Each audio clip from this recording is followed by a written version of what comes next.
పార్కులో ఒక నిశ్శబ్దమైన మధ్యాహ్నం. ఒక చిన్న పాప ఎరుపు బెలూన్ పట్టుకుని పాండంచుల దగ్గరికి చేరింది. గాలి కొంచెం జోరుగా వచ్చి ఒక క్షణంలోనే బెలూన్ ఆమె చేతిలో నుండి జారిపోయి ఆకాశంలోకి ఎగిరిపోయింది.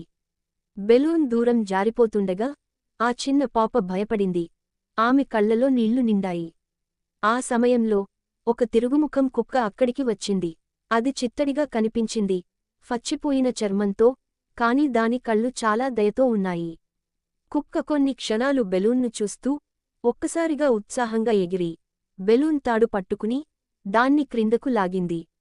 ఆ బెలూన్ను మృదువుగా పాప చేతిలో పెట్టింది. ఆ చిన్న పాప ఆశ్చర్యంతో గగాస్ చేసింది. ఆమె కళ్ళు పెద్దవిగా విప్పి తన హాలంతారత ఇక్సయిత హీరోను చూసింది.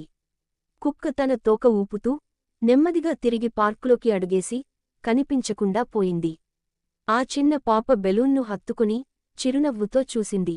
అప్పుడే ఆమె గ్రహించింది, హీరోలు ఎప్పుడు ఊహించని రూపాల్లో, విభిన్న పరిమాణాల్లో, మృదువైన బొచ్చు చర్మంలో కూడా వస్తారు.